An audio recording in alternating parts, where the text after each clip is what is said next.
Alright, so we're looking at graphing sine functions, and I say sine functions plural because after this we're going to do things like move them left and right and stretch them up and down and flip them upside down and stuff like that.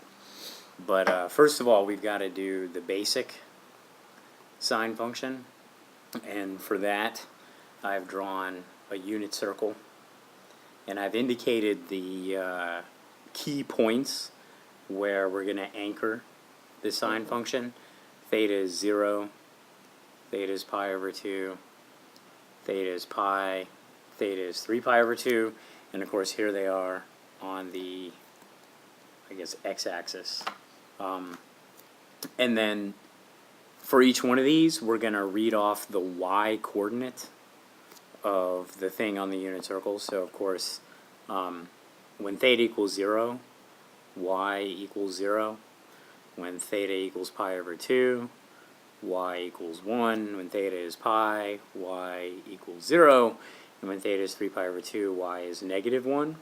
That tells us where, what points go on the graph of sine. So at 0, we have 0. At pi over 2, we have 1. And then we have pi, negative 1 at 3 pi over 2, and then we're back to 2 pi, right? Okay, this is just putting together the basic graph of sine. Notice that as theta varies from 0 to pi over 2, we're going from this spot to this spot on the x-axis, and of course the y-coordinate goes from 0 to 1, which means that the graph perhaps does something like this, and I'll go ahead and carry it out, and I didn't really pass through the points very exactly, so let's try to fix that. It's the thought that counts. Yeah, it's it's just a valiant effort. So there, we'll make the points huge, and there it passes through the points.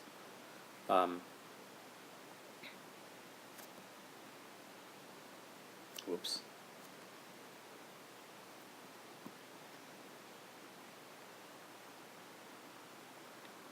Okay. So there's our basic sine graph. Its period is 2 pi, which means it repeats every 2 pi, and so if we wanted to graph it on a different window, we would just sort that out by repeating, and so on. Okay? Easy stuff, right? This part is easy. So now we have the basic graph of y equals sine of x. How do we use this to graph something like y equals 1/4 sine of x? Okay, in this example, the 0 points are going to stay the same because 1/4 of 0 is 0, and the 1 points are going to become 1/4. And it's kind of a strange window to be drawing this, but for dramatic effect, I am including 1/4 sine x on the same graph as regular sine x, and we would say here that the amplitude is 1/4. Okay, makes sense? This particular example? Okay, now let's look at shifting left or right. So, when we're shifting left or right, what happens is we're going to subtract or add on the inside of the parentheses. So something like y equals sine x minus pi over 2. Okay, so let's zoom out a little bit so we can draw and improve a larger graph. Or wait a minute, I'm drawing it in the wrong direction, aren't I? So, one way to think about this is x minus pi over 2 equals 0 happens when x is pi over 2. Mm-hmm. So for what value of x do we see sine of 0? So we're going to say like sine of 0 happens at x equals pi over 2. Okay? So I'm going to graph that right here. When x is pi over 2, we get 0 because that's sine of 0. I'll do one more just to make it abundantly clear. When does sine of pi over 2 happen? Well, we need x minus pi over 2 to equal pi. No, I'm sorry. We need x minus pi over 2 to equal pi over 2, which means x has to be pi. Okay? So that puts sine of pi over 2 over pi, and then we kind of see what's happening.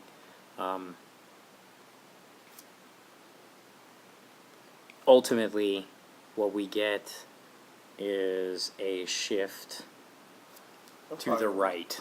Right, right, pi over 2. And similarly, we can envision something like y equals sine of x plus pi over 4. Now what's going to happen is I'll move all of these points to the left. Of a distance of pi over 4. Exactly. My question is, if let's say you had the graph just sine x, and then outside, or not include, it's not like the sine of x plus 4, but the sine of x, plus 4. Okay, so we'll do that next. Yeah, but that would, I'm guessing that would just shift all the points that you have up by 4 spaces. Exactly. Or down by 4 Exactly. spaces if it was. Exactly. Okay. One thing I do want to point out about how I found pi over 4 distance, though, Yeah. is I have my pi over 4 points exactly in between, for example, 0. Here was 0, and here's pi over 2. So I put pi over 4 right in between. Here was pi and 3 pi over 2. And to shift pi to the left, pi over 4, I put it in between pi and pi over 2. So this idea of how do I split up my x-axis, generally speaking, I'm going to now completely ruin the graph. You're going to start with 0 and 2 pi, cut that in half. That gives you half your period. And if you cut those in half, now each increment is exactly pi over 2. And then I can keep cutting in half and do various other creative subdivisions of increments of pi to figure out things like how far pi over 4 is. Alright, so a little bit of a tangent there on the artistic subdivision of 2 pi. But bottom line is, here we have left. If I have x plus pi over 4, we go left pi over 4. If I have x minus pi over 2, we go right pi over 2. Okay. Okay, you asked about something like y equals sine of x. You said plus 4. I'm going to do plus... I'm going to do plus 1 because I only have so much space on the graph. Yeah. Okay, so what happens now is the construction of the graph we see is identical. Yeah. Right? With the exception of moving Now everything. at the end, so I graph sine of x, and then at the end I have to add 1, which means the point at 0 now becomes at 1, and so on.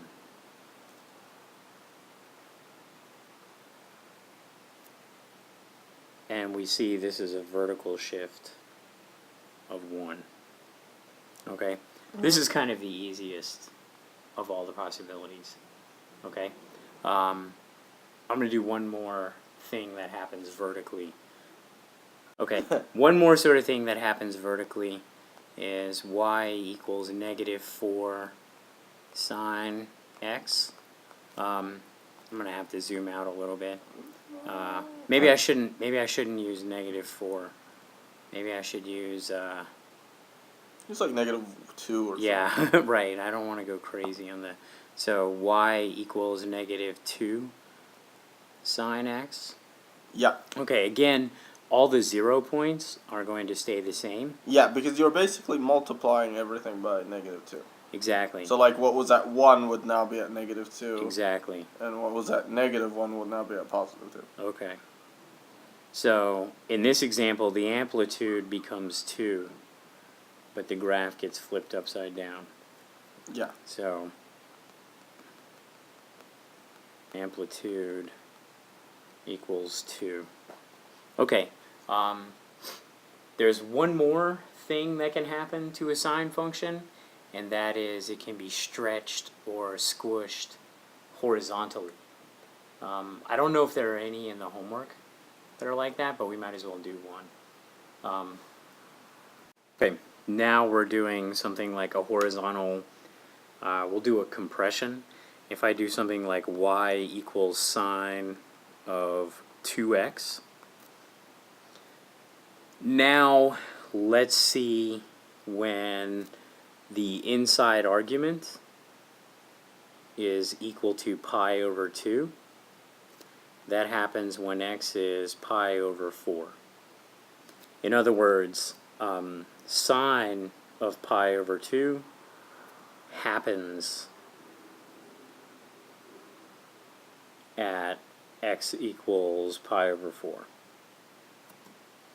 So if I draw pi over 4 here, then I know that sine of 2x is actually 1 at pi over 4. Yes. Of course, sine of 2x is 0 at 0. Okay, we'll do one more. Sine of pi happens when what? 2x equals pi. In other words, x is pi over 2. That means that the point at pi will now happen at pi over 2. And ultimately, this is a compression. And there's a shortcut that you can use for these guys. If I have sine of, I guess you used omega x, the period becomes 2 pi over omega. You probably remember that from last year, a little bit. So here we can see the period is pi instead of 2 pi. All of these points, pi happened, the old pi, or let's say the old 3 pi over 2, Yeah. now happens at 3 pi over 4. Happens in half the time. Okay? Okay. Okay.